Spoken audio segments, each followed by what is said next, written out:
Okay, all right, then we'll go ahead and call the meeting to order. The board book and this is not working, so. I don't want any updates because you'll make my system crash.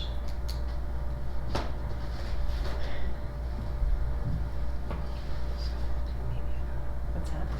Oh, okay, thank you.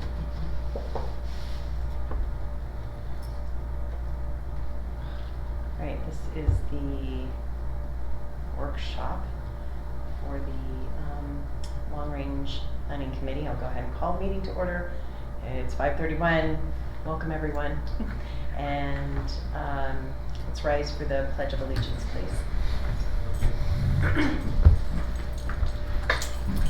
I pledge allegiance to the flag of the United States of America and to the republic for which it stands, one nation, under God, indivisible, with liberty and justice for all. Thank you. I'm so sorry. We'll go ahead and entertain a motion for the approval of the agenda. I'll move to approve tonight's agenda as posted. Second. Hearing a motion in a second, all in favor say aye. Aye. Aye. Any opposed? Hearing none, the motion carries, and we'll begin the workshop.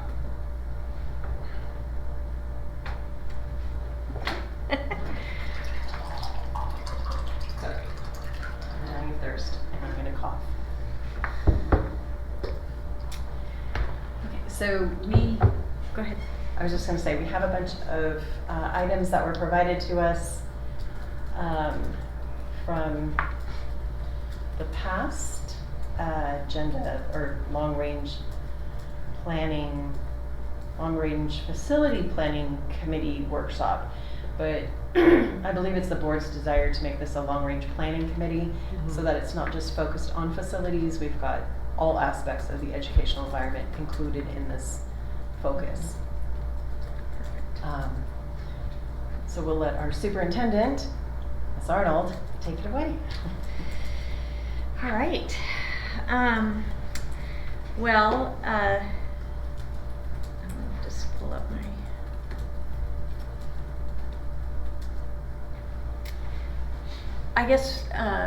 my hope tonight is that we kind of figure out what you want the scope of the work of this committee to be so that we can start meeting. And we have 59 names of people who are interested in participating. That's Wow. a really big group. Yeah. And so we'll schedule that first meeting, but to have the first meeting, I just need to nail down kind of what you want the scope of the work to be. Okay. We have a levy that we have to run next year. I don't know if you want this committee to participate in maybe providing some recommendations to the board as to how much you want that to be or when we want to run that, what that looks like. I'm not sure if that's part of the scope of the work that you're looking for. We are definitely going to have to address class sizes and space in schools sooner rather than later. I think initially Brian and Dr. Meyer were thinking that we were 3 to 5 years out from a bond, but just based on the growth that we've seen, depending on what our enrollment is, we may need to move that timeline up. Mm-hmm. I don't know where the community stands. I know where it has stood in the past with regard to portables. I don't know where it stands now.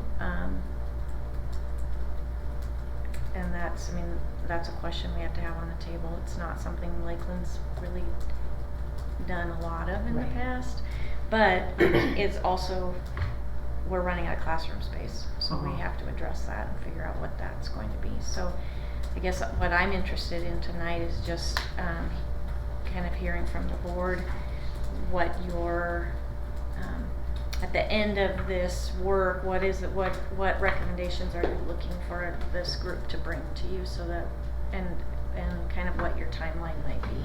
Okay. Well, do you know when the 5 to 7 or 10 year, 5 to 10 year thought for another school was. Was that in 2016? Was that in 2019? Do you know roundabout when It that might have been? It's on the was, document. it was following the failed high school bond. Mhm. Okay, so that would have been 2019. Yes, Okay. yep. Because then we hit COVID and the enrollment dropped, and so at that point in time, we were thinking, okay, well, we've got some time to kind of figure out what direction we want to go and bring a committee back together. What we didn't foresee was the huge influx of people Right. to our school district. Due to growth. Yeah. Okay. And the amazing reputation that we have. People want to come here. Yes.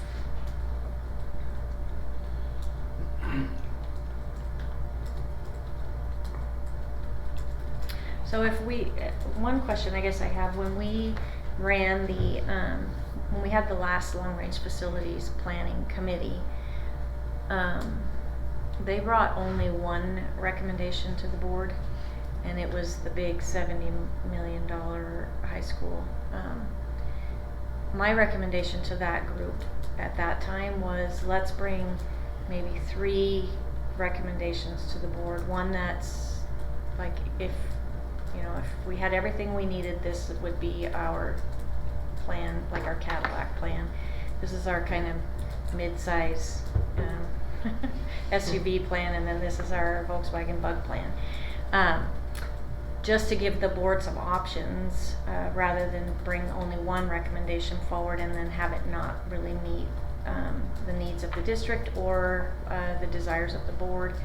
Especially, I mean, I can't think of a worse economic environment to try to run a levy next year, and so trying to get as much information out about what we're trying to accomplish is going to be important. But I want us to be really mindful of the economic environment we're living in right now. It's tough. To do something right now, for example, we wouldn't have a prayer, in my estimation, because of what's happening tax-wise and assessment-wise, Mhm. and the reactions of people. I mean, you could read in the paper how many people have reacted to their assessments. Perception is always a greater part of reality, and the perception is that when those assessments go up, my taxes are going to go up. They may or they may not, but in all likelihood they will. Right. So, and you have a lot of retireds moving into the area. And a lot of people coming from states where they were heavily taxed who are looking for tax relief, so they're not. Or coming from states where they actually get state aid and we get none. Right. For government programs. So, yeah, there's a lot of education that's going to have to take place. Yep. Which takes some time. But what do we foresee the role of the patrons in the committee work, I guess? Well, I guess my vision would be that we would provide a lot of information to the committee about just where we are school by school, what facilities type needs does every school need, what as far as class sizes, and like we have some schools where we're literally using closets for intervention space with kids because we're running out of space. So we would provide all of that information. What I would foresee is that group, because there are a lot of them, and it's definitely a cross representation of the district and the different communities that we serve, trying to kind of figure out what would be most palatable to our community based on information Brian can provide with regard to tax rate. And do you foresee us trying to use all of those folks? I mean, that's a huge number of people trying to well, work with. what we found the last time was we had a pretty large number, not this large, but we had a pretty large number going into the beginning of that work. But when you commit to coming at least once a month and doing some homework, the numbers start to dwindle. So I'd rather start with a bigger number and still have a good cross representation of the district. And I'd hate to tell somebody who really wants to participate that we have too many people and we don't need them. So I would foresee holding the first couple meetings at Lakeland High School in the Commons where we can accommodate that size of a group, and maybe going back and forth between Timberlake Middle School and Lakeland High School and using their Commons areas. But what I foresee is that group works together to look through all of the information that we can provide to them and comes up with some recommendations to the board with regard to what do we do, what do we think this community can tolerate as far as a bond, and when would we do that? Is that next year? Is it 2 years from now? It's more of an advisory kind of body is how I see it, making some suggestions, recommendations to the board. But I would like to really focus on the levy as a big part of the work of this committee, because we're going to need a lot of help to get that. And right now it's $9.52 million, and that is a pretty good sized part of our budget. So that would also be something I would hope would come from tonight is some ideas from the board as far as where you would like to see that levy amount fall, and because there would need to be some work then at that committee level if we're going to make some cuts and reduce the size of the levy. We have to make some decisions about what programs we cut. I think it would be important to understand what we want the levy to support. And it may not be necessarily that we have to cut the programs as we have to rethink how we're going to provide them. If it's more parent supported, or if we bring fundraising back or whatever. I know that it seemed, when my kids played for Lakeland, they did their thing, they raised their money, they still played the sport. But it seems like we took all of that team building effort away because the school was just going to pay for everything sport related. At least that was kind of the perception. But then you had some people doing fundraising even though they weren't supposed to, and it just seemed like there was miscommunication with respect to those types of programs. If the levy is going to be solely to support facilities maintenance and expansion, then we would kind of need to know that to understand where all we're expanding and growing and what that's going to be supporting. Well, the other piece of that would be, I know we decided to kind of take a year off because the plant facility levy expired this last school year, and so this year we don't have that on the books. But that's the levy that supported facilities. It's the plant facility? It's the plant facility levy. The supplemental levy really supported all of the athletics and activities because we don't get any money from the state for any of that. Even coaches' salaries, none of that comes from the state. So that all comes either from your discretionary money at the state level, which we've chosen to use for medical benefits and for our employees. And then we added some programs, so we added staff.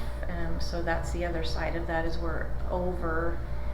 If we go back to ADA, which we won't know until July or January, if we go back to ADA, we're overstaffed by probably about 30 teachers. Okay. If we stay with enrollment funding, we are staffed right where we should be.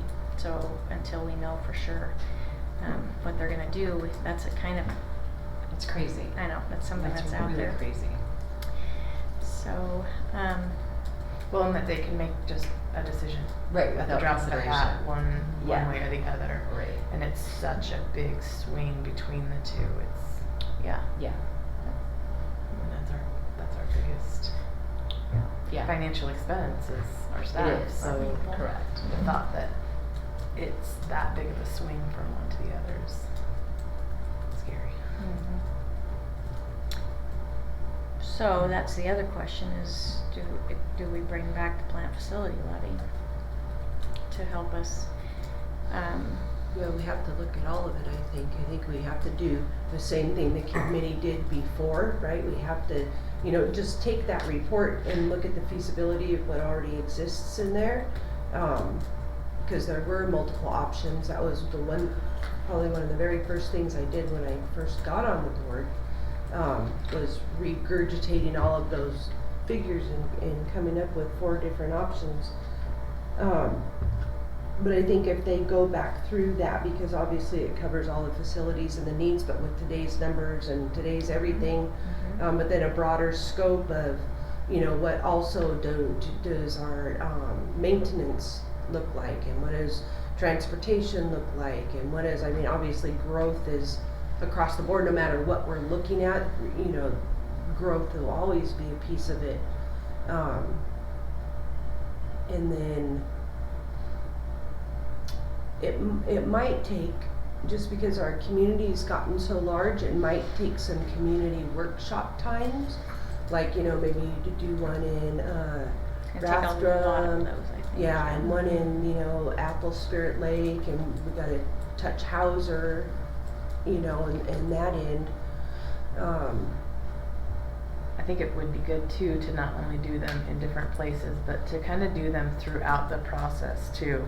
Right. Kind of in stages instead of just, Right. here we've come to the end, this is what we came up with, this is what we're doing. Right. Or this is Right. what we want, or, this is our massive ask. Mhm. Yeah. We actually have already scheduled, they're already on our calendar, for Lynn, Kelsey, and I.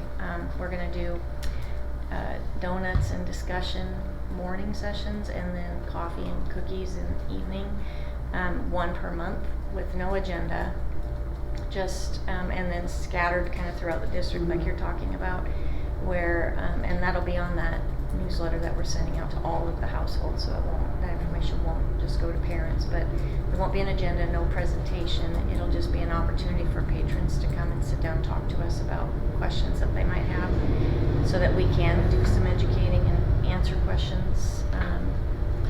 We don't have a crystal ball, and it's impossible to say to somebody, if we were to run this levy, your taxes would be this. Yeah, well, I think we have to identify the need first and put the need out there before we ever even get to a dollar figure.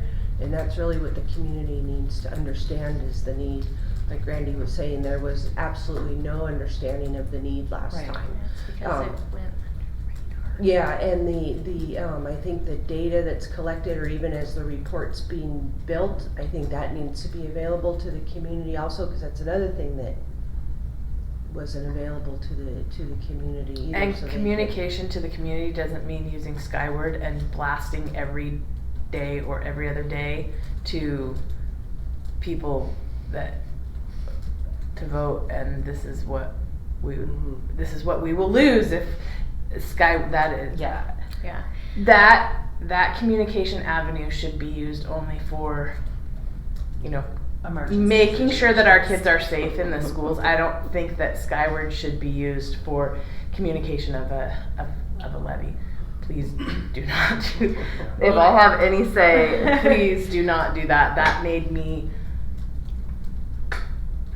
more frustrated and angry, and because you get these texts at 5 a.m. that it wasn't an emergency. It was. Hoping it was a snow day. Vote for this. So Yeah, yes. we have a different plan. Thank you. Okay, Good. good. Rebecca and I actually sat down today and kind of did a draft of that the August newsletter, and so there is a piece in there about the longer range planning committee, just letting them know that because of all of the growth to our community, there's been an impact on our schools. Right. We're bringing this committee together, and so we've got a large number of people who are willing to do the work, and that we will keep them Like a progress up to update date through that same avenue Yep. on a regular So basis. That's on good. there, and then there's also something about the levy expiring this year, and that we will be rerunning a levy, and as the board make some decisions about when the election will be and what the dollar amount will be. We will be sharing that information along the way also. So there were two pieces. Is the people on the committee that volunteered for the committee, like who's it include? We sent it out to not just parents, so there Okay, are people. there's people that Mhm. aren't parents or anything. Yeah, I can, Or is I'll it- share the spreadsheet. Yeah, is it a good cross section of community Yeah, members? because a lot of people feel left out, Mhm. like they don't get a say so, but they have to pay taxes. And you'll have that argument and that complaint no matter what Right. avenues you provide for people Right. to be involved. There's still going to be people that complain about Yeah, what decisions you have we to find make. ways to reach out to people, particularly the senior citizens group, and the members of the community that don't have kids in school.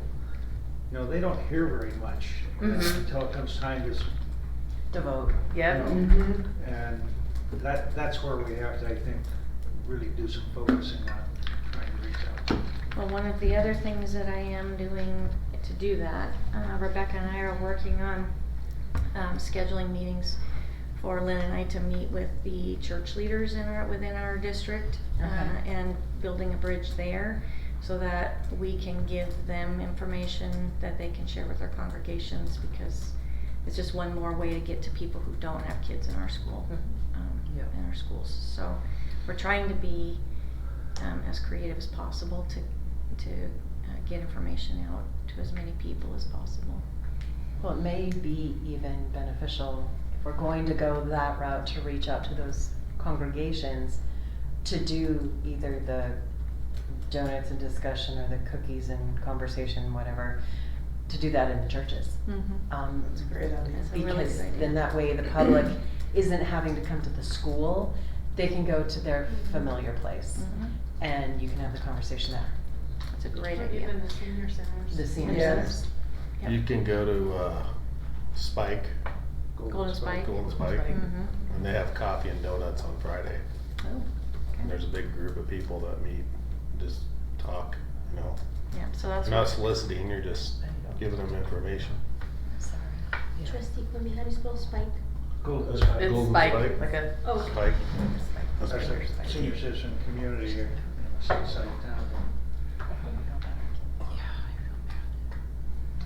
Lisa, do you see us working first on the supplemental levy? I think it's a huge part of our budget, and if we don't get that passed this year, Yeah. we're in dire straits, so Yeah, right. that's for me, that's my top priority. see ya. And Feel then- better. See you, Yeah. Ron. And then something on the plant facility, and then something on the bonds. I mean, they obviously have to be coordinated, but they're really three separate. They are deals. three, yep, and we just have to figure out how they play together much and, timing. yep. Yeah. And is it the desire of the board to go back to the or the plant facility levy? Well, my reality from my position was there was absolutely no way to even entertain the plant facility with only passing 49 votes on the last one. We would have just been asking for more stress and strife within the community over taxation. So I don't necessarily believe that the board was like, never again. I didn't get that message either, I Okay, just want to okay. make sure that that's the direction the board wants to go before I take it to the committee Right, okay. to Mhm. discuss it all. Okay.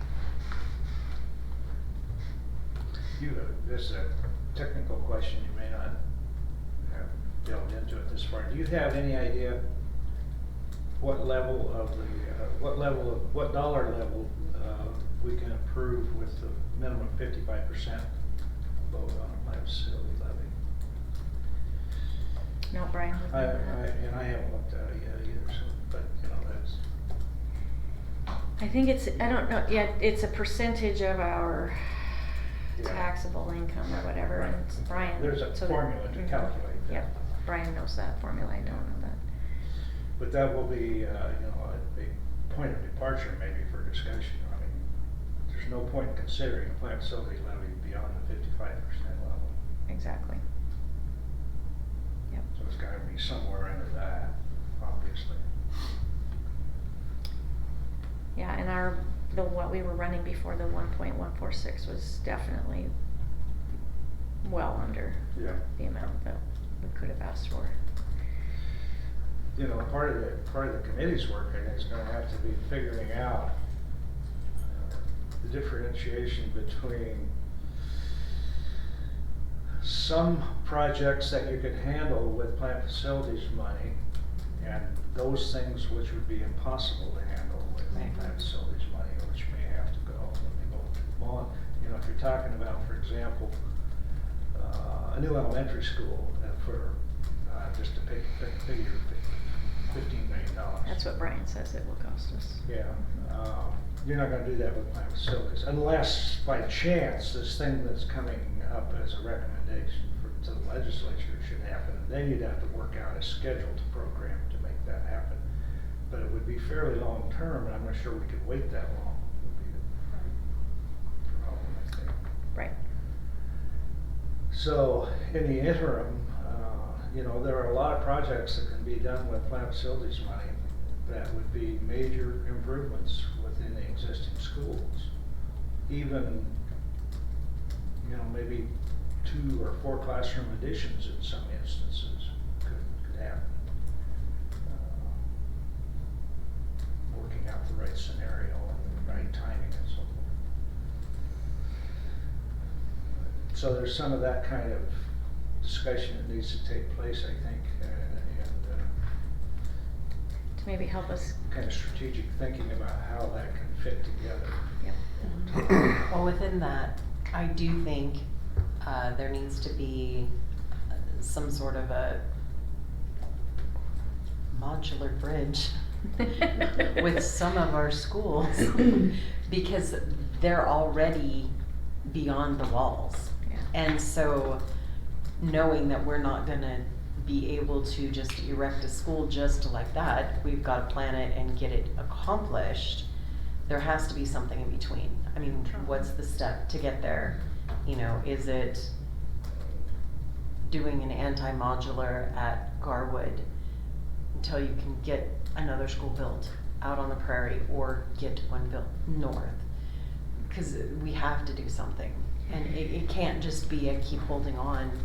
And I don't know too many parents that would want to have us go through a rezoning just to balance life out because. Rezoning won't help us No. because all of our schools are full. Right. We don't have There's an nothing, empty yeah. school where we can, Redirect, I mean, we could, John Brown could handle a couple more classrooms. Last year, the interim plan was kind of, you know, you're just overflow classrooms are going to other buildings. The kicker with that is kids are on the bus for an hour and it's impacting instructional time, so. Right.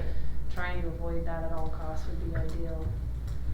Because if Garwood was full and they needed to go to Twin or they needed to go to Athol, you know, you're picking up from a homeschool then delivering after you delivered. And so there were, I think the longest bus route was an hour and a half, but sometimes that's a 5-year-old. That's ridiculous. Too long. That's ridiculous. Yeah. It didn't happen very often, but I mean, it happened. So, Yeah. you know, having that interim plan, Garwood is super. I mean, Jake requested, you know, I think he requested 2 modulars actually, so he'd have a little bit of room. So that would be 4 classrooms. Right, but Spirit Lake with Garwood to That's put the septic. modulars, you'd have to get permission from the health district I don't think you because- get it. because the septic isn't big enough to handle That's right. that number of kids, and Athol's in the same boat. We had to get a special dispensation, well, almost based on a lawsuit to get approval when they did the last big addition out there. But I do know that things have changed as far as certain requirements and ways of thinking. So I don't really want to believe that it's going to be a definite no. I think there's always a workaround somewhere. Right. Well, you could take a run at it, but, you know, it'll be an uphill battle whether it is or not. I don't know. And is it possible to, like, the workaround might be we add another septic Right. tank to the property, and I don't know if that's even a possibility, but Athol's in the same boat as far as septic system goes. So those are two schools there would have to be some work done to figure out how to make that happen. They're on a septic still? Mm-hmm. Athol? Mm-hmm. Yeah, they. All that new, They don't have a sewer system over nothing? Garwood's gonna All that be new right here construction, right like now. Steins, IGA and all Month and a half. that going in Yeah. there, there's no septic? there. They have With what? special, Garwood's gonna be specially right here designed right now in a month and a systems half. for those, If- but- Really? I mean, his kindergarten numbers are the highest they've ever been. He's sitting at, the last time we looked, it was like 84. 84. He's never been that high. And we have 4 teachers coming. That's the plan, but we've never had those intake numbers. We're normally, Betty Kiefer and Garwood are normally sitting in the 60 range. But, I mean, already he's sitting at 84 that have registered to come. And that's just kindergarten, so if you know. Spread that out. Mhm. So how are we going to solve this upcoming school year's dilemma? I don't know, Brian's, even if the board decided at the board meeting this next week, or Wednesday, to use some of that 2.8 million that you moved into capital projects to purchase modulars, they wouldn't be here and ready to go until probably November. We'll just think about how long it took to do the Timberlake Middle School. Right.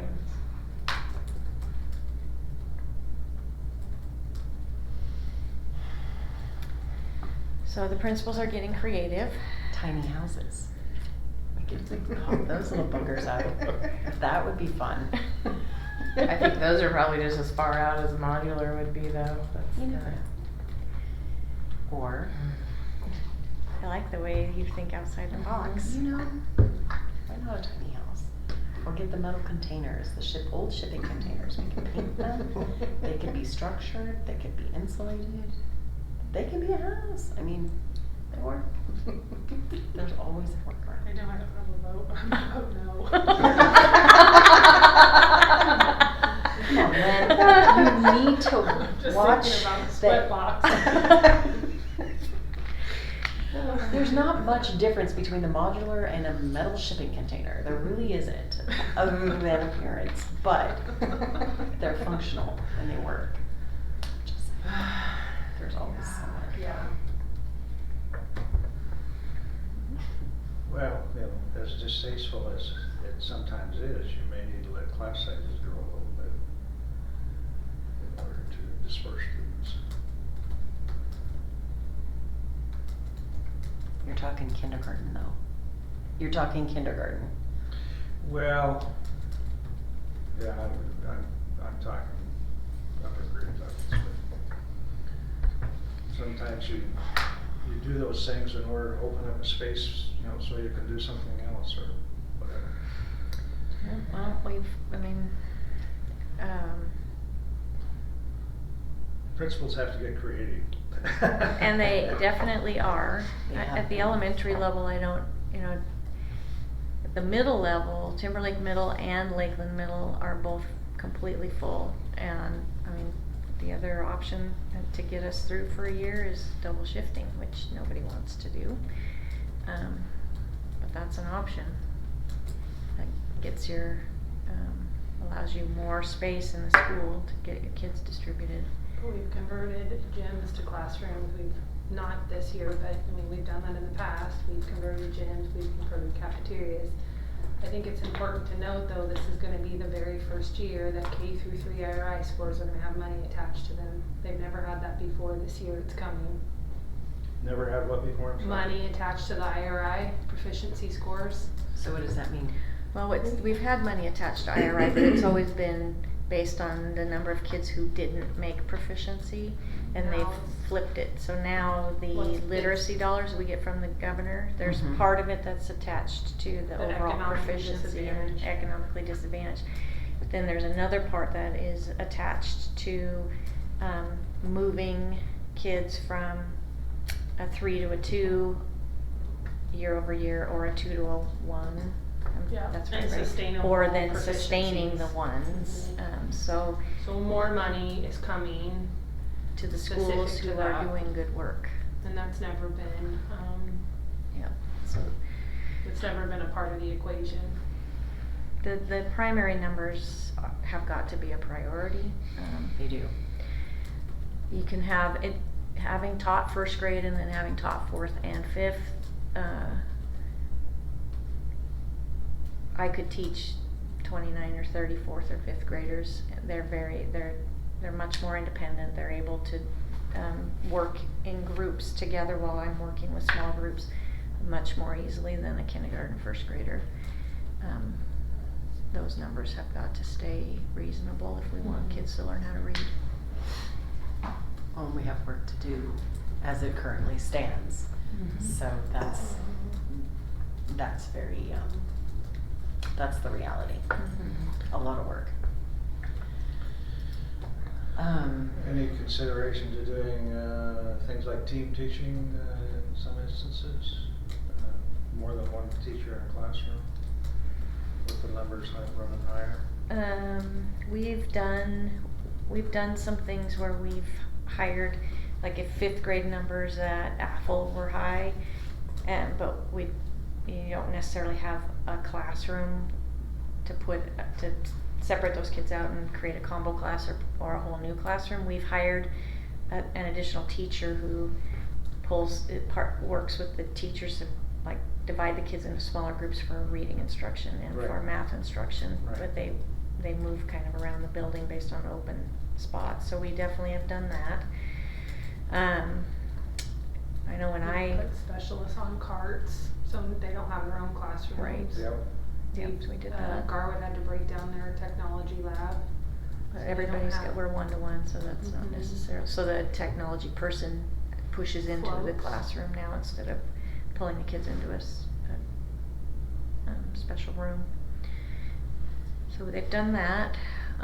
The other thing that we've done, and we did it when I was teaching first grade. I had a year where I had 26 first graders and I had a full-time para with me in my classroom so that we could divide the kids into smaller groups to instruct. So we can certainly do that. It just continues to push our, I guess if we're needing to do that, our enrollment is up, so that would Help pay allow for it. us to hire those additional people. But in But my- the other part, we're struggling, sorry Lynn, Nope. we are currently struggling to fill positions. We have a lot of open positions right now that we are struggling to fill. The other From piece I lack was of just gonna bring applicants, up lack is. of qualified applicants? Just lack of applicants. Mhm. The teacher shortage is hitting us pretty hard right now. And everybody in Post Falls, Coeur d'Alene, Yep. are struggling. Yep. My point was gonna be, and we're bringing this policy up on Wednesday, but the student discipline policy and the feedback from everybody is the discipline has been, the behaviors are pretty high. So yes, it's easier to manage K-3 with smaller class sizes and that academic piece has to be important, but in a fourth grade classroom with 29, 30 kids, the behaviors are hard. And that's across the board. I mean, that's part of the reason why teachers are struggling. I mean, loud and clear that I feel like that came across in the feedback. You know, it's the managing of the behaviors. So that just is, magnified when you have a bigger class size. Yeah. So it just is another stressor on teachers. Well, it seems we've been shifting for the last few years we've shifted to where the behavior's managing the classroom instead of the classroom managing the behavior. And we took our focus off of the academic component because we're worried so much about the other aspects. We're gonna have to turn that ship around because the kids aren't learning and everything's running amok. So Some districts have like Coeur d'Alene has their pathway program where they take their most at-risk behavioral kiddos and they're in that one program, which is housed in one of their elementary schools. We tried to do something like that with the TLC program. The way that it was put together, I don't think was highly successful.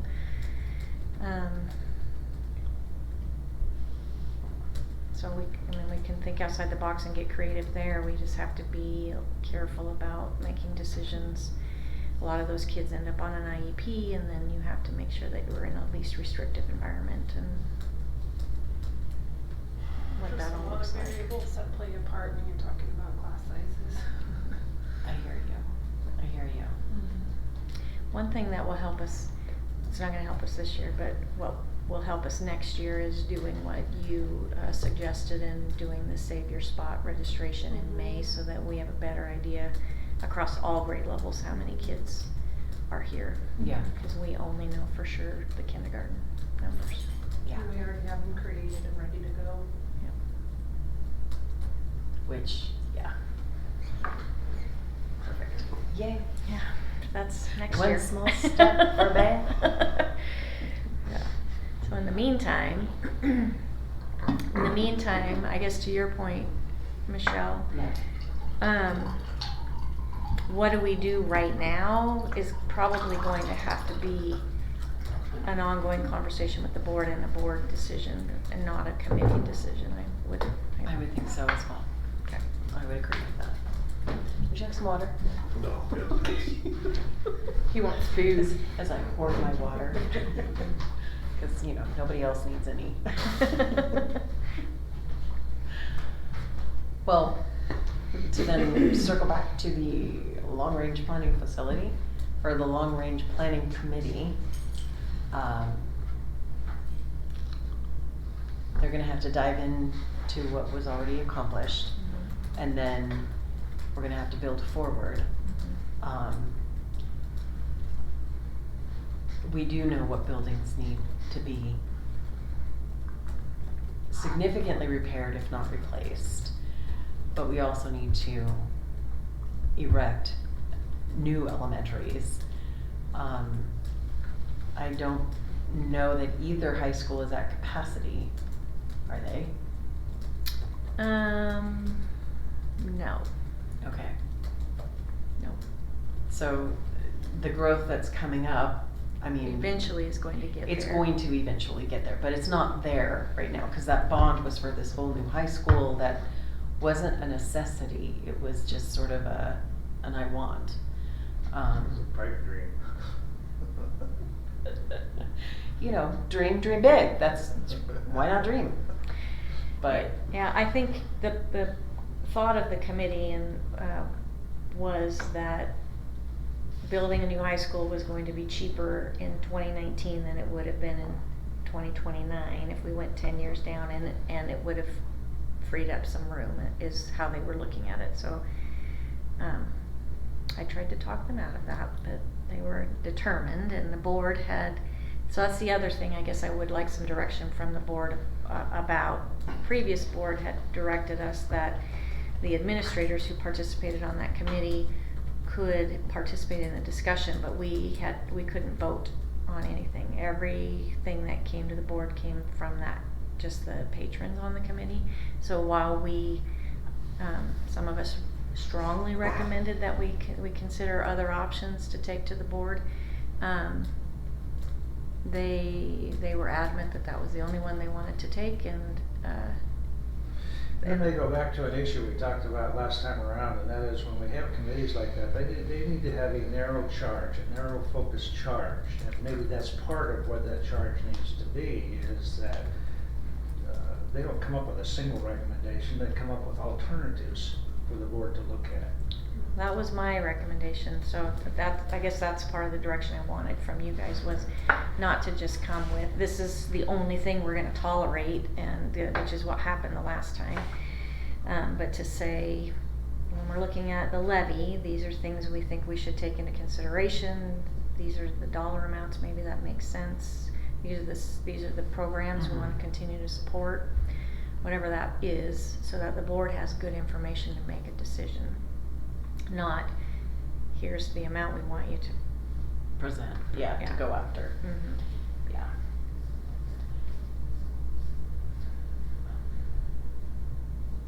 Yeah, I wouldn't want anyone to bring to the board, this is what you need to do. They do need to provide us with, you know, this is what we think should be option one, and this is why. this is option 2 and this is why, and this is option 3 and this is why. And I would hope that there would be a minimum of 3, not a maximum. Just because it is Things so. to consider. Yes, it's Mhm. huge, and we have to be able to find the balance to get these things accomplished. I mean, we're in a pickle, and we need to not be anymore.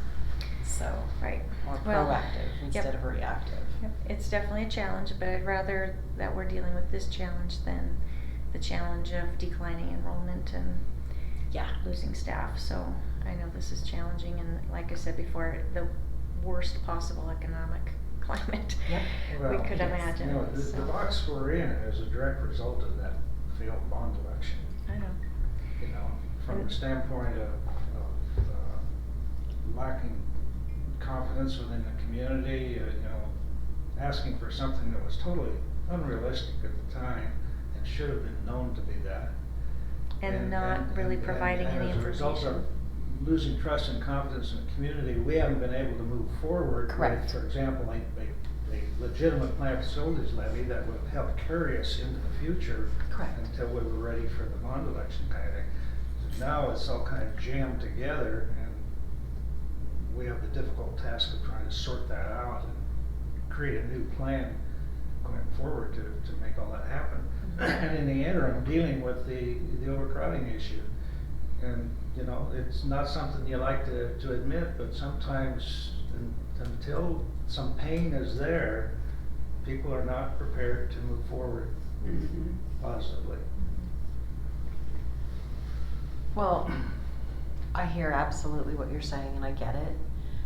My struggle is I don't like the thought that we're having to sacrifice these kiddos and their academic future structure, etc. Because I feel like that's already been sacrificed so much, and we need to bring it back. These kids deserve a good quality education. And I don't know how we get there given all the different climates and perspectives, but we have to get there. Yeah, and the first order of business is gonna be the supplemental, and how does that help us deal with, you know, some of the concerns that you have in terms of the quality of the education program. Those immediate concerns Yeah. that Yeah. are right here, right now. Right. Yeah. Mhm. And do we, I mean, one of the questions that I would present to the committee is, do we run supplemental and plant facility at the same time? Or do we just focus on the supplemental, but then that puts us another full year out from doing anything That's really right. significant with Right. facilities? That's right. And that's, you know, and once again, that's part of the box that we got into, unfortunately. But I think, in my view, my judgment, you know, the supplemental, as much as I dislike them, is critical in order to sustain the ongoing programming and improve on that if we can. It may not alleviate the crowding issue. It might in some ways, in some instances, but the primary focus of that has to be to maintain the quality of the instructional program. How much of that we devote to, for example, the extra activities program, I think is up for some discussion, at least in my mind. And part of that discussion should entail, there's a lot of money sitting in the bank at the schools, and I've not been able to see where that's going or why. So I think we have to be provided some information and some direction with regard to that before we can make a final decision on You talking about their L Supplemental. accounts? Or are you talking, which accounts are you talking about? activity accounts. You know, there's over $200,000 sitting in both the high school accounts. And it just kind of floats along there at that level, it appears to me, and I'm not sure Well, why. But I do know that right now the district is paying for a lot of things that we didn't used to pay for, that it was taken care of at the school level. And that was done by design when the Right. last supplemental was approved. It was just kind of all shuffled into there. But maybe it's time to reshuffle that deck. Which is why the L accounts have grown, because they are not having to pay for anything Yeah. for their teams, that they just provide a bill, an invoice, and it gets paid. So we can definitely take a look at that. I got a question about that too, the L clubs. So in our district policies, it says those clubs are supposed to be, or any extracurricular monies that are public monies that were donated or fundraised are supposed to be separate, kind of in their own accounts. And so. So if the wrestling team fundraised, they would have a separate No. account? So any money that's fundraised or whatever is supposed to be in a separate account. So when we get a breakdown of the school, Lakeland High School, they just have everything together. All the schools have everything together. So if you have fundraising money, that's supposed to be in a separate account. We haven't had, they're not allowed to do any fundraising, so. Well, I know, but I'm saying all that money, like we've had, somebody will give us a check for wrestling. Here you go, $5,000. For a donation. That's like sponsorships or. Right, but that money is supposed to be separate from daily activities. It is. It's not though. When they give us a spreadsheet of all the bills. There's a line item in there for sponsorships, if I recall. I know there is in some schools, I don't know about all schools, but, Well, because I've what seen I've- that line item. Yeah. Typically there's Anyhow. a line item if there's a fundraiser, because typically those fundraisers or donations will allocate, like it's used specifically for this, and sometimes it'll say you can buy, like if you wrote a grant or, Yeah. you're buying these things, and so it has to be from the office standpoint, they do a line item specific to, cause these are the only things that money can be, spent for. Well, the policy states that we're supposed to have them separated, and each account is supposed to be separate from all the other accounts. When Brian runs the report and provides that to you, he might just be like running them all together, Combining so it there's a into total No, instead of a line item. it's a broken down, accounting from each school, and, every club, every organization, every team, sport, and band, and so on and so forth, they all have a line item in there. But is it just their bottom line that he's giving you instead Yes. of separate? It's just It is. plus Yeah. and minuses. It doesn't say what it was spent on, What so nobody knows what we're buying. What needs to happen is it needs to be consumer friendly. So when you look at it, at least in my opinion, every school, it's my understanding, has bookkeepers Mhm. and that are supposed to be managing these. Mhm. I do not understand, and it's kind of been a point of contention that I did stop. Okay, fine, this is what you're giving, I'll accept it. I don't understand why we can't say at the start of the month, we had these many dollars in this account for whatever team. They spent these many dollars for whatever they spent them on, and we made this many in donations, contributions, sponsorships, whatever, and at the end of the month, here's where our dollars are. We don't get that. What we do get is, and maybe you feel we do, but we don't, because we get, here is where we start, we have debits, we have credits, and then we have things that are floating around because some things haven't cleared, but you don't know that unless you go through and you manually tick off to try and figure it out. I am tired of the treasure hunts. I really think it could be that transparent and that black and white, which means it would probably take longer than just poking a button and printing a report. But I don't know, because I don't know, we appoint people, we have people doing things, and yet I don't know who does what, because everything's coming straight from Brian, even though we appoint other people. Mhm. So, and that's kind of a segue off into the Well, no, weeds. it's So- a good comment, actually, Michelle, because what it boils down to is that reports are not user friendly. No, they're not. The information is there, but you have to be able to decipher it Mhm. out of the numbers that they show, and even, it took me a little while to sit down and study it, try to figure it Yeah, out. I figured it out, but it But- irritates me that I have to Yeah, do that much yeah. work. So, and I know the public doesn't know. I mean, they're just looking at this like, oh, great, you cannot, it is not user friendly and is not easily understood. I'll talk to The Brian problem about is that this. all the schools are using basically the same accounting system. based on the reporting at least. And that particular accounting system, while it may work well internally, is not friendly with respect to reporting to us.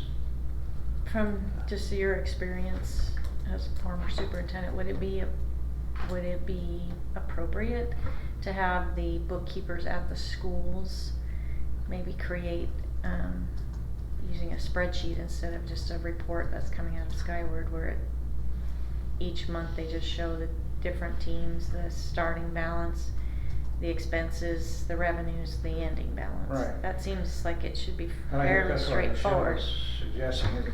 Is it Rather not? than having Yes. the bookkeepers do that, have somebody, Brian, Cindy, somebody, create the document, create a format that works, and then send it to them to fill that information in so that it's consistent format from school to school to school. Because if we have the bookkeepers all do it, they're gonna all be different, and it's gonna muddy the waters even worse.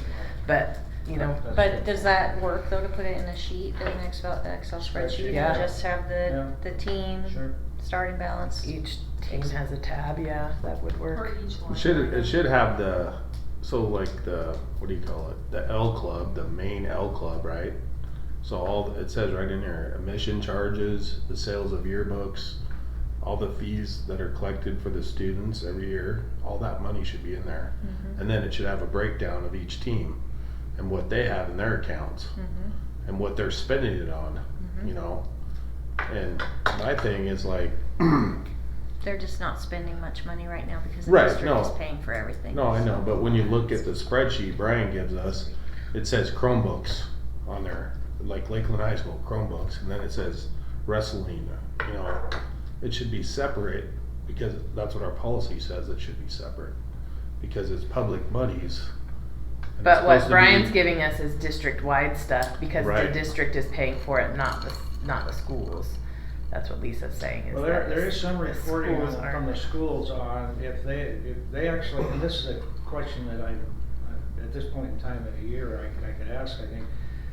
For example, schools, if a book gets damaged or lost, kid has to pay for it, he pays the school. Well, that money sits in that line item account at the school until some point, but it really should come back to the district It's actually, it does come back to the district. at Those are- some point. Mhm. And do you know when that happens out of curiosity? I think actually, I'd have to ask Brian, but I believe that, each school kind of keeps track of how much they've collected. All of it goes into a district fund, because what we collect from the kids isn't what it costs us to either No, I buy know a that, new I know one that. or repair it, but it helps offset it, and so those dollars sit at the district level, and then we use those dollars to either buy new Chromebooks or repair the ones that have been And damaged. see, the same thing happens with, for example, book deposit money. If there's book deposit money that kid doesn't get his deposit back, that money's sitting in the account, should come back to the district, or if there's damage to a locker, that kind of thing, that money There's should a come lot of back to times the they're not district. charged. Well, we're not charged. You know, I've kind of waited until the school year was over to ask this question, but at what point do we see that flowing back to us, I guess? Right, the Chromebook money for sure, all of it sits at the district level. The schools keep track of what they collect, but it gets sent to the district. I don't know what we do about the book fees. It used to be that prior to the levy, it used to be that if a kiddo lost a book or damaged a book, then the $10 fee that they gave goes toward that book, and then the family provides the rest of the money to buy a new book. That doesn't happen anymore. That we get the email from the principal saying we need 3 more history books, and then that comes out of the curriculum budget at the district level.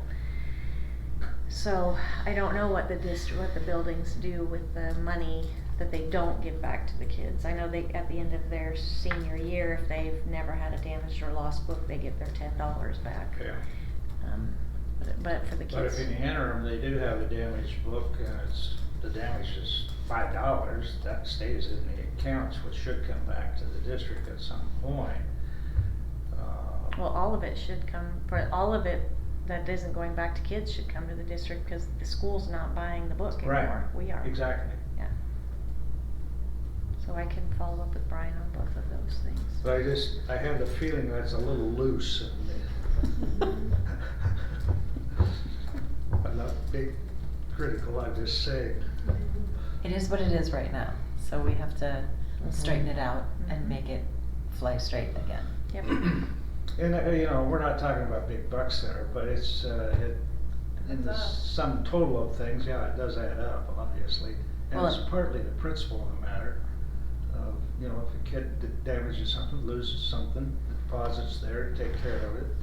And the district bought the books originally, so if we have to buy more books, then the money should come back to us to buy the books. Mhm. And I don't have a problem with the principal saying, hey, I need a couple more books. Just make sure that at the end of the year, Money's coming Yeah. back, yeah. Well, see, like uniforms, I don't think we lose so many uniforms every year. And I don't think anybody goes after the kids at all, or their parents. And they're one singlet's $75, Yeah, no, you know? they're expensive. And it's like, we're just, the coaches have always been really good about buying, but we turn them into the office and then nothing ever happens, I don't ever see anything. So we'll have to tighten those procedures up. yeah. I think that's pretty, I know I've discovered textbooks in my home. Yeah. Made them go back the following year on the first day of school or at registration. Right. But never. But I was, we're never charged. But there were books that never. I may or may not have found a singlet at my house. Yeah. I mean it just, happens. Yeah, and It's fine. But no, this is two people sitting at the table who've had kids in school right now that have experienced this. That, granted, our kids went to the same schools. That's a quarter of the people Yeah, sitting at the and table. our kids went to the same schools, so maybe it's just an issue at those three schools. No, Whatever. I mean, It's I- that school like- up north, ooh, you people. Our I kids got- went to the same elementary. Same elementary school, same middle. junior high, and same high school. That's what I mean by three schools. But Yeah. yeah. So maybe it's just those three schools, but I doubt it. So, and maybe that is a clampdown. How much are we spending on things that We we're shouldn't not charging? I'm not a big The fan really- of the district just carte blanching everything for everything that goes on within this district. You're not raising people to appreciate, you're not raising the bar for anything. Yeah. It's just wrong. I mean, it really Well, is one wrong. of the things we should teach is responsibility. Exactly. Absolutely. Good luck Yep. with that. Well, the thing is, I if- picked up 2 bags full of clothes from that camp. Mhm. I mean, nice stuff, sweatshirts, Under Armour, Nike, Name brand, shoes, expensive I'm like, athletic gear. Yeah. And that every year I'm like looking at these kids going, do you guys have no respect for your parents at all? No, see, what you do now is you do a fundraiser. You set it all up for a garage sale. They And have they can a buy it store. back. Yeah. I mean, we hello. have a room over there at the high school that's a store where like they give the clothes away. But if Yeah, you that's, visit But an that's elementary- a cup of grace. Yeah, that's different. Yeah. But if you visit an elementary school on any of those report card I've seen days it. or conferences, they'll So- have tables and it's boots, coats, hats, and That's how I dress my kids. Almost every time I went to Trinity Elementary School, there was something to Katie's on that dang rack right by the. God, drove me nuts. She's very creative. So That's all I have. To there are definitely places that we can tighten things up Yeah. with regard to what we're spending our levy dollars on. The one thing we tried to accomplish with regard to athletics was some teams had a harder time fundraising and raising enough money to be able to go to state, for example. So it didn't seem fair that the cheerleaders at Timberlake High School didn't go to state because their parents couldn't raise the money that it cost to send them there, but we send our football teams down or our basketball teams down. So we were trying to make that a little bit more equitable. So I just want to make sure we keep equity in mind as far as how we Absolutely. wanna do those things, but, it is, and, Matt Neff at Lakeland High School is kind of fighting this battle right now a little bit with the varsity coaches, because they're pulling money in, but they're not wanting to spend any of their money, and, you know, Matt's telling them, you guys have more money in your accounts than I have in mine. Yeah. What are they going to spend it on? I'm not sure. I mean, I'm not sure. One of the things I think we could easily take off the top with athletics is the previous board made the decision to allow every team one overnight travel tournament that we paid for. So that's a coach bus, hotel, per diem. It's not a league activity. And Matt said to me, this doesn't feel like good use of taxpayer dollars. If the teams wanted to use their L account money to do something like that, they could do that. right. But that shouldn't be, so that's something that I think we could take off the top for everybody.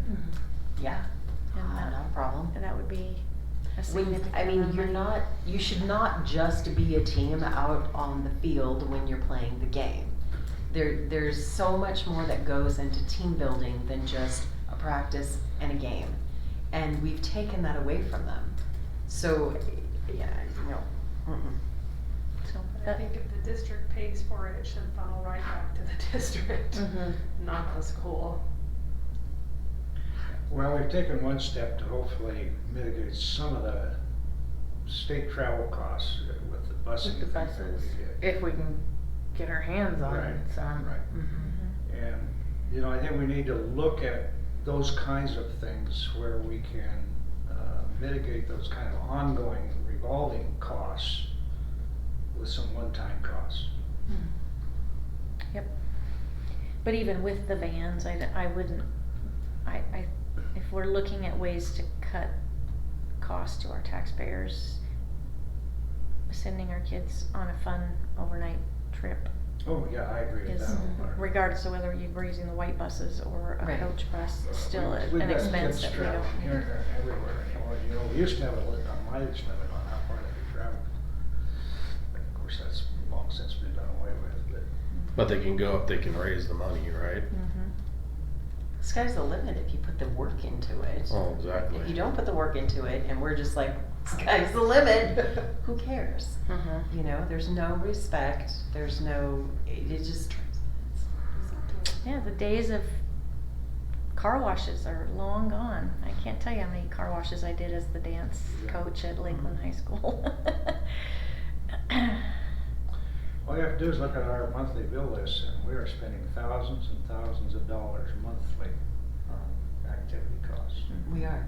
And, you know, I'm not saying they aren't legitimate costs, but I am saying, you know, we need to take a look at how they're funded.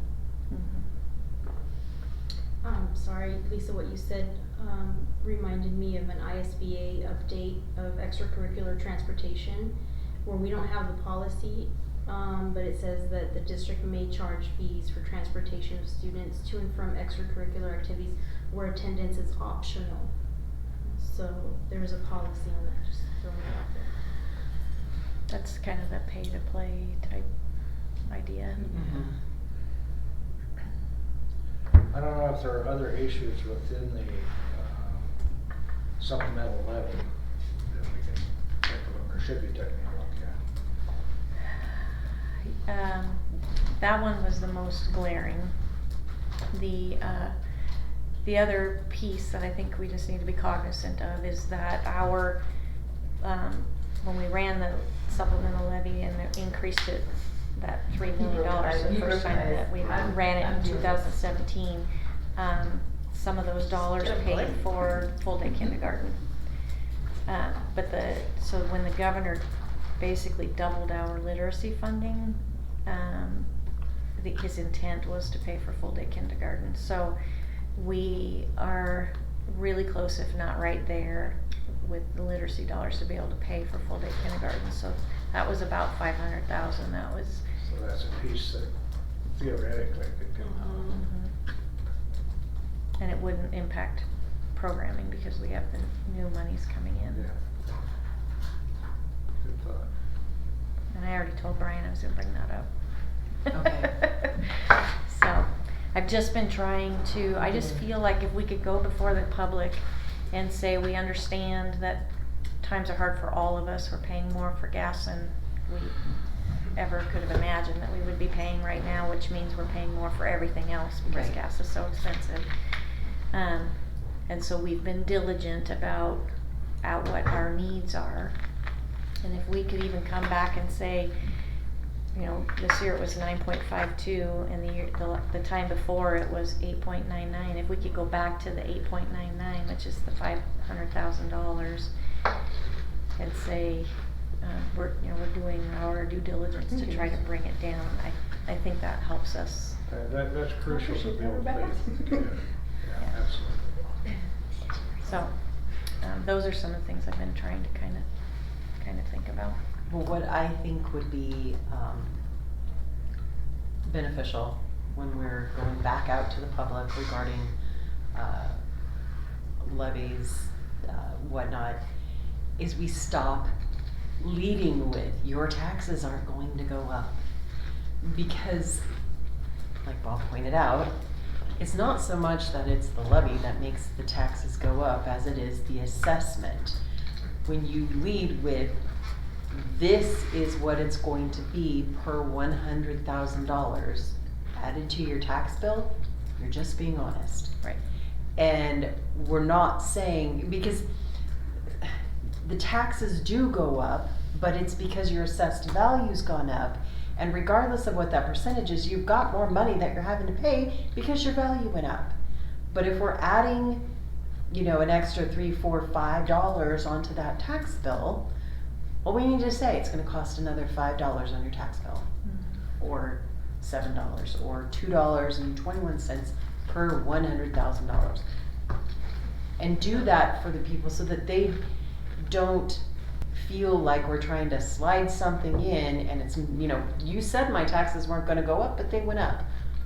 Feels more on the list. It does. So if we could stop going around championing how we're not raising taxes, because people don't see that when they look at a tax bill and it's gone up. Right. The other thing that doesn't work is to just talk about what our tax rate is. Right. No, our tax rate is going down, and it's dropped Yes. dramatically over the last few years. I think our tax rate for this year is going to be $2.19, $2.20. Oh, I thought it was $2.12.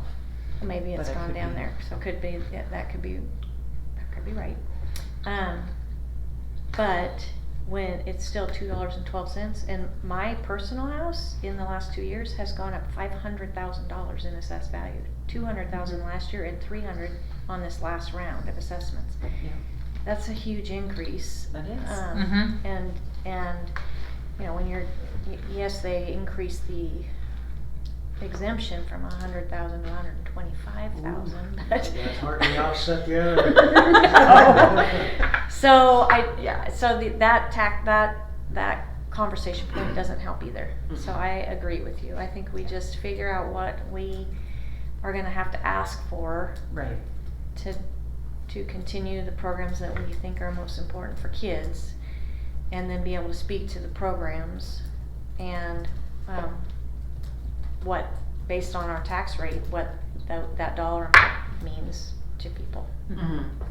Because it's easier for me to support something when someone says, you know, it's just $5 on your tax bill, as opposed to your taxes aren't going to raise, because then I'm going to scrutinize. And it's like, yes, they did. Well, Even if and it's when 30 cents, right. you lied. And So, Well, and we and- fielded phone calls after I every bet. single one of those, and I you bet you said, have. and you know, so. Yep, and even if Lakeland's taxes didn't go up because we as didn't county folk. we didn't run a levy or anything. Right. City of Rathdrum can add 3% annually without requesting Almost permission. every other taxing entity can do that. Right, and then the county adds taxes, and so it's not just us. That's the other part of the equation for people, is Lakeland is one part of their Right. tax bill. And there are a lot of other entities that we're paying to as taxpayers in this district, so However, what I can say is when I did go through and I went like through 10 years of my tax bills, 30% of my taxes come to the school. That's a huge That's about chunk right. of money. Yeah. That's pretty So- consistent that way. That's where, I mean, we have to be honest in its entirety, even Well, if that's it's the an only way ugly you're honesty. that's the only way you're gonna rebuild trust, Right. and that's my number one job this year, Okay. is to, begin to reestablish that trust, and Yeah. so that's why we are being so diligent about getting out in front of people and just talking and having conversations. But whatever we say has to be truthful. We Yes. can't try to sugarcoat it or, paint No. paint the white roses red to make it look a little bit better. No. It just has to be the truth. And I think people will appreciate the truth as opposed to sugar-coated, let's make it all gussied up, lipstick on the pig. I mean, it's just, I won't get over that. I really think that's a great saying. They're not stupid, and there's no point in trying to sugarcoat anything because it's not going to be an easier pill to swallow. Right. So, Yep, and when they go to the polls, the law now says that the language on the ballot has to be written a specific way. Mhm. And if we aren't saying what's written on that ballot, then it's an automatic no because you were not telling us the truth. right, right. So we have to be honest. Yes, we do. I think that we also have to be empathetic to where people are, I mean, with everything going on, and so having this big lofty dream is, that's not being empathetic or mindful of where people are Right. on this journey right now, so Right. looking at, yes, we wanna maintain, but how do we be mindful of everyone struggling? Yeah, I mean, looking at the realities, we have to paint that picture. Without it, here's what it will look like. With it, here's what it will look like. And, you're talking how many dollars to achieve this one or that one. Yep. And let them decide. Yeah, we've tried to avoid going out and saying, if it doesn't pass, this is what it will look like. I think That's a threat. I know, but if we put them side by side, if this passes, these are the things we continue. If it doesn't pass, these are programs now we have to consider. Right. I mean, I think This is what we're looking at. right. I do think that the patrons need to have a really clear picture of.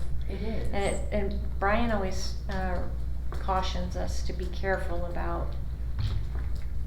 kind of line iteming it to death. Like we pay for all of our school safety stuff is on. So this much money for school safety and this much, because the second that you don't do something fully because something came up or whatever, then we're not being honest and Yeah. transparent. So. Did that requirement pass this year where you had to do that kind of an outline?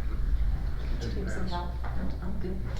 No, I'm going to do a lot. we just have to still show, the statutory language for the ballot just says that if you're running, What the heck? we're running this much money, this is what it's Yeah, she's gonna already sitting add down in with you. taxes to a $100,000 home.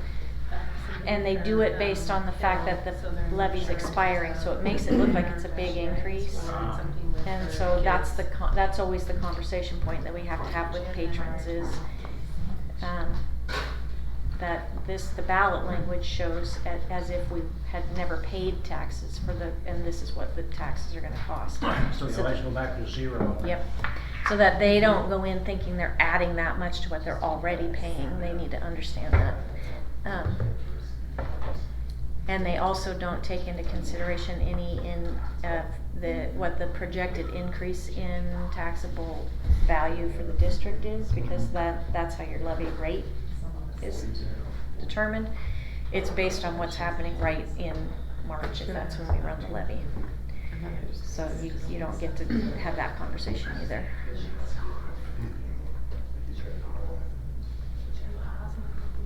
Do we want to take a quick recess and?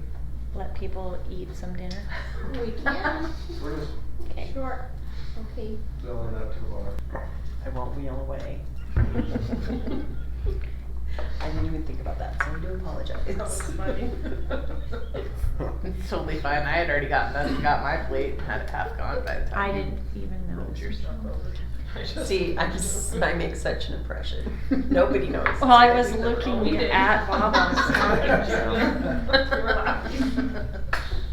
Not at you. Yeah, not at me. Yes, I know we are. It's okay. She's keeping us on. We're human. We're back from our lunch break. So, with respect to the supplemental, our first available date in spring is in March, is that right? Yeah, so we can do, March, May, August, or November are the 4 dates. I feel like May, especially since it's the supplemental, is late for Brian for budgeting. Right. So March makes the most sense. And if it doesn't pass the first time, the board can choose to go back to the patrons with more information or something a little bit different in May if we need to, but the goal is going to be to get it passed in March. And you feel comfortable being able to gear up for that for March? Yep. I'm looking at the calendar right now. Since we don't have a board meeting on August 10th, that one was rescheduled to the 17th, correct? I think we could schedule our first long-range planning committee meeting that night and kind On of the 10th? lay the groundwork for the work that we're going to do. If we truly have 59 people who want to participate, the other thing we could do to really maximize the people on the committee is to assign a third of them to doing the legwork on the supplemental levy, and then, or maybe half and half, and then the other part of the group could do the legwork around plant facility and bond and what that looks like, and we could run 2 separate committees. With respect to that list, do you kind of have like what city they're living in so that we make sure? I shared the Oh, did list you? with Okay. Rosanna, so she can share it with the board, Okay. put it in your shared drive. Okay. I was looking at it, and one of the questions on the form is your neighborhood school, Mm-hmm. and so where your children attend or is closest to you. Yeah. So it makes it look like everybody is associated with a school, but I don't know if that's because that's what's closest to them or if they actually have kids Right. in the district. That's disappointing because we wanted to make sure that it didn't make people feel like their kids had to be in school to be on the Mhm. committee.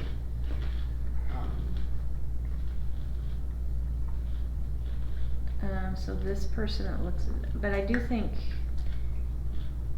some people put comments. So one person is a retired Navy commander, master chief with extensive experience and knowledge in organizational leadership. Okay. It doesn't look like that person has kids, so maybe I'm a community member. So there are some people on here Cool. who are not attached to schools. Okay. Good.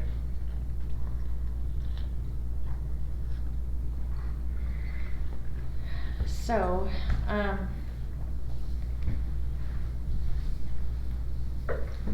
what are your thoughts if we maybe divide and conquer and tackle, because I feel like the long range planning as far as a bond and plant facility is gonna take the whole year. Mm-hmm. But we also really have to have a focus on the supplemental levy, so if we have 59 people, we could 2 do groups. 2 groups. 2 subcommittees.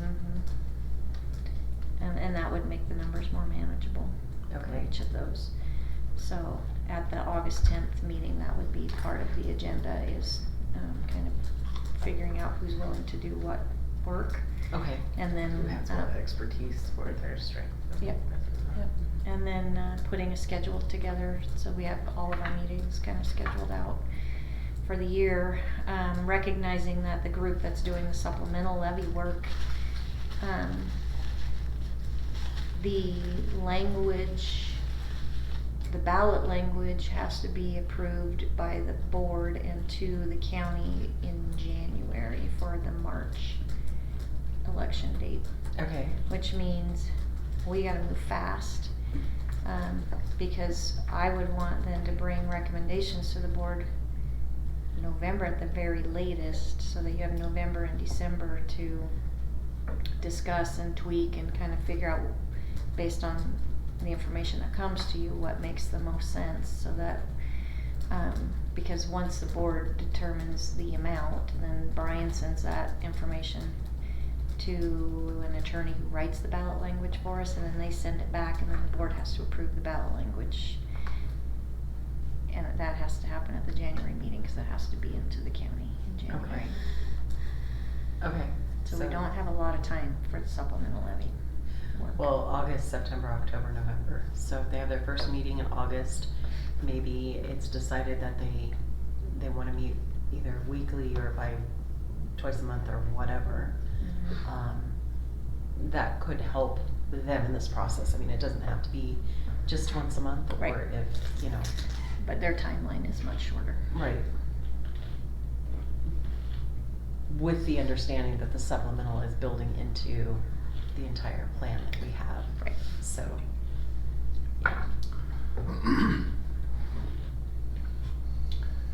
I'm just looking at the list here. You would have a much better feel than I as to how many of these folks might be staff.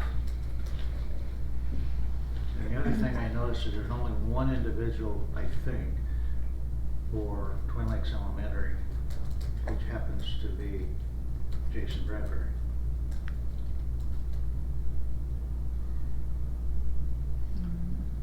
So I'm kind of wondering, you know, I'm not interested in excluding people, but I'm wondering how to get representation from other constituencies. I'm looking right now at the names I can, so far we have 4, 5.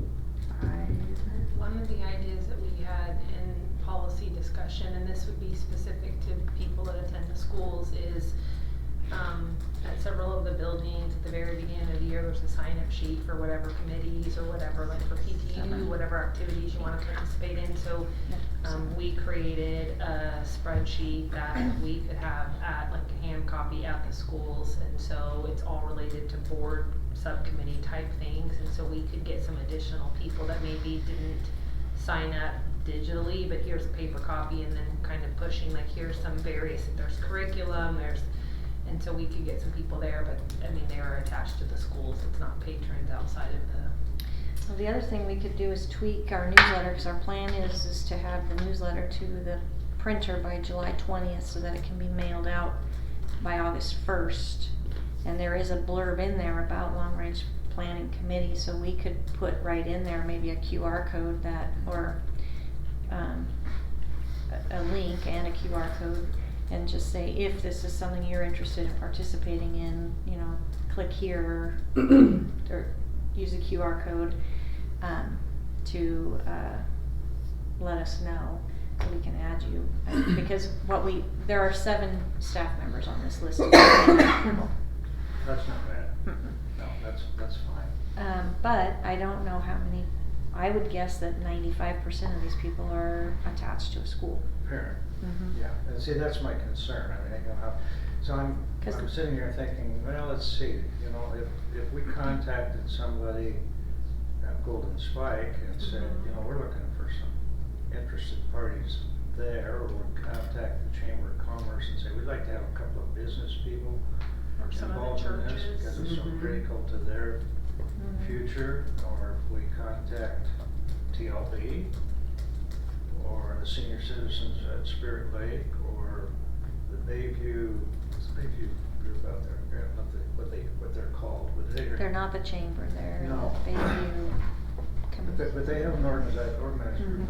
Marlis Blagden is still part of that. So, you know, I mean, you're actually soliciting participation, I guess, but I think that's so important to have somebody representative of those groups involved. Mhm.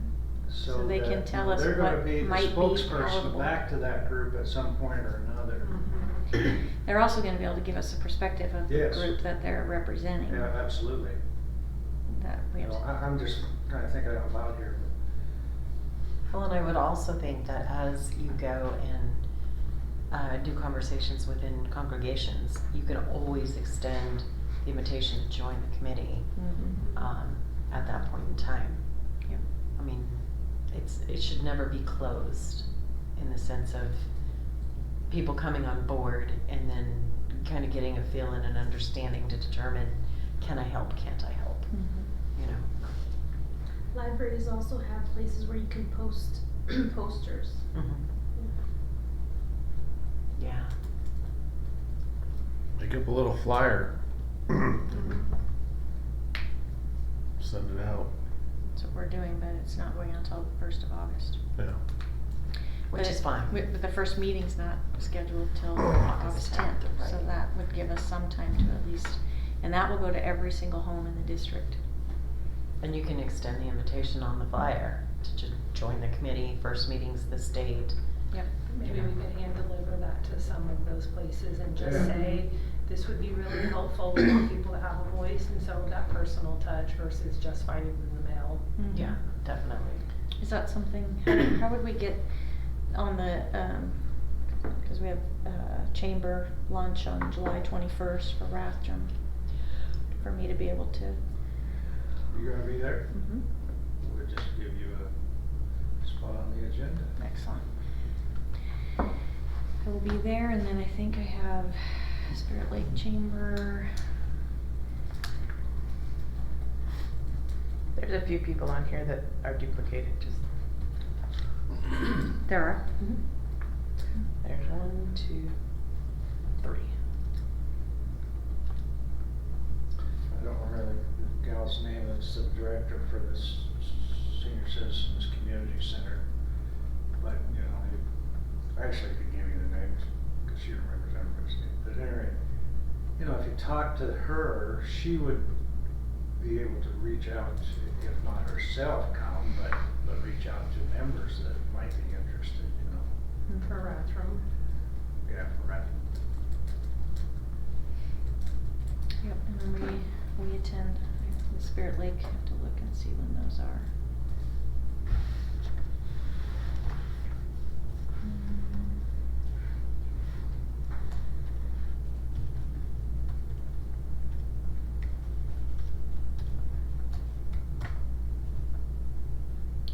First Tuesday of the month at Spirit Lake for chamber. So that will be August, and we'll be out. Oh yeah, there it is. So I can ask Shine goes to those, I can ask Shine to mention that. So, and then you and I maybe can look at our calendars and just pick a day where we don't have a lot of meetings on the books and just start hitting some of those, groups. Yeah. We really need to get up north. You know, and if you could get somebody from TLV, I mean, that's kind of Twin Lakes Elementary zone, so to speak. Can ask But some, you know, for Georgianne. example, you know, they have that scholarship committee out there, some of those people are real involved in supporting, that activity, and Georgianne it's just a matter of reaching out and saying, hey, is somebody among that group that'd like to come and help? Yep. I'll see Georgianne Friday because we have the Lakeland Education Foundation annual golf tournament. Yep. And I'll just ask her if she can give me some ideas of some people out there to touch base with. I was trying to remember the names escape me all the time, but the lady who kinda heads up that scholarship committee out there, she's been doing it for a number of years. Georgianne knows, so I will ask her. There you go.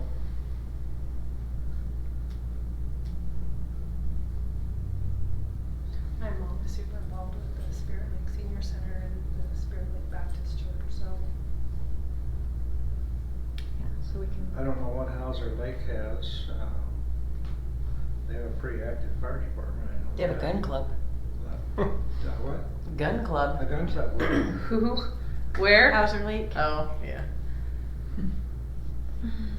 But, you know, I sometimes. think Bill Ray is still the mayor of Hauser Lake, I believe you are correct. so I can reach out to Bill, cause he works for Rathdrum Police Department, and see if he could give me a list of people I could reach out to. Did he already retire? I don't think so. He is soon. So probably the sooner the. Administrative assistant out at Bay Kiefer. She's Andrea. affiliated with the fire department. She's, probably the fire department. She was gonna run for city council or something else out there too. She- There's several parents at Betty Keeper that are She pretty knows those people. pretty well. involved with Hauser. So we could reach out to Andrea. Yep. Okay, I think the other thing that is going to be helpful once we get this going and the board makes a decision about how much we're gonna run and when we're gonna run it, is to do some, what Randy was talking about, and do some town hall type meetings where I don't wanna go with a big formal presentation. I just wanna kinda go with, this is the amount, this is what it will cost per 100,000 of assessed value, whatever Right. that dollar amount is, and they can figure out then what their dollar amount is gonna be, and be able to talk a little bit about what the levy provides for the district, and then have the majority of the time really open for questions. But when we do those, it will be helpful to have board members there to help Yeah, most definitely. support the work, so. We're gonna be talking to a lot of people this year, that's the plan. And not just about the levy, but the only way to build trust with the people who live in the community is to be in front of people who live in the community. Right, exactly. And have You have to conversations. build relationships. Yep. Be Yeah. relational. Which is why I didn't just put a welcome message written on the website. Lynn recorded me today welcoming people to Lakeland and telling them a little bit about who I am, and I live here, I pay taxes here, my kids graduated from here. I think that will speak volumes too. Yeah. The first clip, she might have said she had 3 daughters. She did. married a daughter from somewhere. Because I had written up all my talking points on the whiteboard. I had typed it out. I'd been doing it in my head. But I glanced over to make sure I was on track with where I wanted to go, and I saw 31 years. As I was saying, I raised daughters here, and so I saw the 3 and said, 3 So I daughters. was going to like, I picked one up somewhere. That you didn't tell us about. Sure, there's only 2. Yeah. On any given day, I have 3 girls in my house because the girls' friends are always there. But It was funny.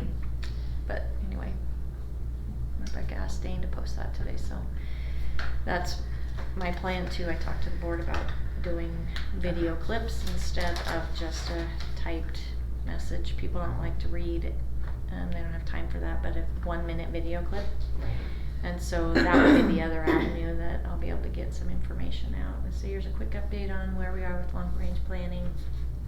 And I think too, if we can kind of hone in on how we communicate with our parents in the district, because one of the complaints that I fielded a lot of was there's so many areas to get the same message that just because we're over communicating doesn't mean we're communicating at all.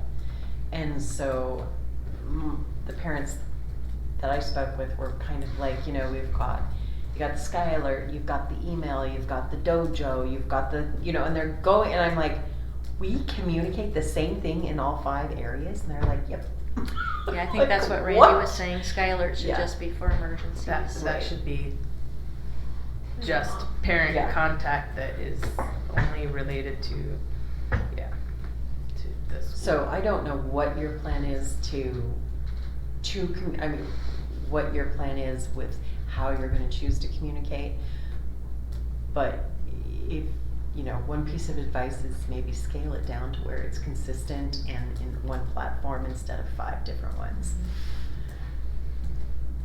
How soon after school starts are you gonna do another newsletter or communicate what the impact of our enrollment situation is? Well, initially, my plan was one in August, one at the beginning of August with all of our registration information, all of that. And then one at the end of each quarter, but I think one at the end of each quarter for levy purposes, that first quarter doesn't end until November, which might be Too close. That might be a little late. so I might need to do two, and one kind of mid first quarter, end of September, beginning of October, and then one at the end of the quarter. May depend on how heavy the hit is, you know, in terms of growth. Mm-hmm. I mean, it was like 30 students, I mean. Yeah, then it's, That's we're not just the dealing with 300, what we've for got, example. yeah. Mhm. Yeah. So we can play that by ear.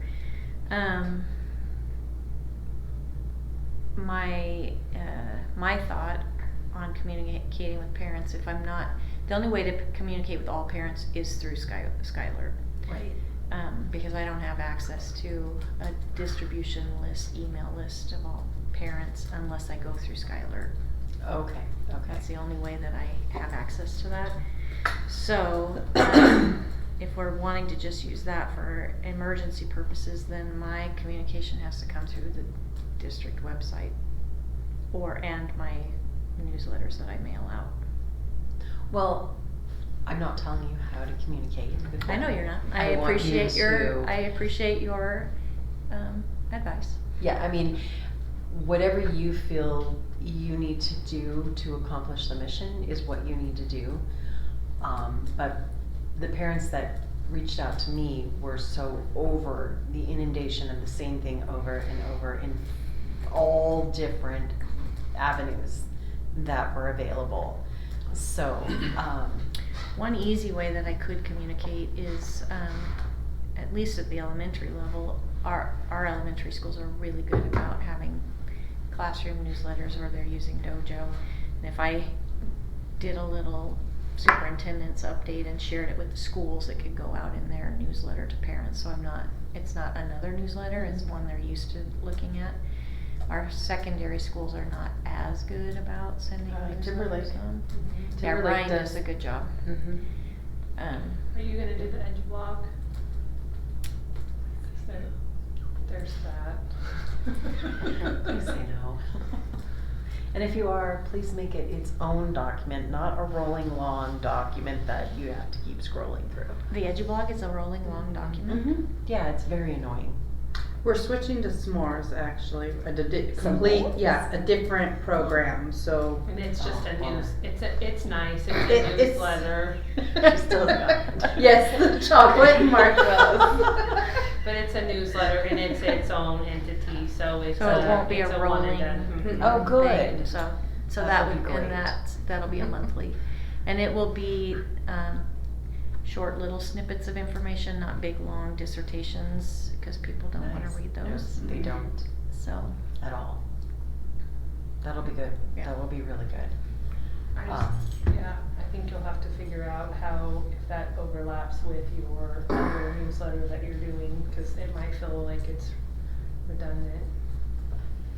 Well, and maybe it's not something that, I don't know what the timelines are, but, I'm getting there. I don't know what the timelines are, but however you wanna map it out, I mean, the board totally supports you. Yeah, absolutely. yeah. we'll Totally. Work through that. Totally. Whatever. So, That sounds like everybody. That's right. do you have any other questions right now regarding the long-range planning? Nope, I think I have a pretty clear picture. I think what we'll do, at our DLT meeting tomorrow with Brian and Brooke is just kind of, line out a timeline Okay. that then I'll give to Rosanna so she can share with the board, and you guys will have that in your drive so you can kind of see where we're going, but Perfect. Mhm. I think my plan will be, because we have so many participants, to run two committees side by side where we may have some overlapping meetings, so the supplemental levy committee is communicating with the long-range planning committee. So they're all in the know, Okay. and just kind of have them do, maybe we meet twice a month, one meeting is just the grunt, you know, the legwork, Mhm. getting, really digesting the information, and then the next meeting is the whole group together, sharing information and making some decisions about movement forward, but. Perfect. My experience is you need to be careful about overworking your committees. They'll Yes, they'll peter out on me, I know, Mhm. but we don't have a lot of time to get the supplemental to No, the but see, I board. think you can do a quick focus on, well, I say quick, but I mean, Mhm. relatively speaking, focus on that, which is great, you know, and then. And then you know, shift the they're focus. finished unless they wanna participate in the rest of it. Mhm. And the rest, then the other committee can take a little slower pace working into it. Yeah, 'cause that one's a little bit more of a marathon and less of a sprint. Maybe a half marathon, Yeah. because we do have a timeline. Yeah, But we're not running a bond Well, and this school year. To some degree, what will make a difference is the amount of information you can supply going into each meeting Mhm. relevant to what you want to achieve in that meeting. Yeah, I know when we did, the long-range planning committee last time, there was no talk about supplemental levy, so it truly was just long-range Right. facilities. And the process drug out for a whole year because, you know, at October meeting, we would provide information about the, capacity limits at all 11 of our schools, the actual capacity limits, and then the instructional capacity limits, like, you know, Brian kind of broke that down. And then the next meeting might be about the building conditions and talking about the work that needs to be done at Lakeland Middle School. And so it was each meeting, there was more information that was given. It took a long time for them to have all of the information to be able to start to put together a plan, but it allowed them to really digest small bits of information and build on them. So it worked. Yeah, and you don't have to reinvent the whole wheel. I mean, if you use the existing prior plans as a template or a model, you know, you can just kind of walk through that process. Yep. Yeah, a lot of the information hasn't changed. Yeah. Or it's a matter of just simply updating it. Mhm. Yeah. Yeah. Okay, so I think we have a good idea of how we're moving forward. Perfect. And then, as we have updates, I know we talked about not necessarily doing a superintendent report each month, but I do think as I have updates from the two committees, it would Mhm. be prudent to have a quick report to the board. Definitely. Whether that's from me or some members of the committee, Mhm. but I'll just work with you and Okay. Rosanna Yeah, to get those things on the agenda. that'll be perfect. And that way, anybody who watches the videos of the meetings will get additional information. That would be great. All right, well then we can go ahead and end the workshop and call her a night. Awesome. Good night. Thank you for your time.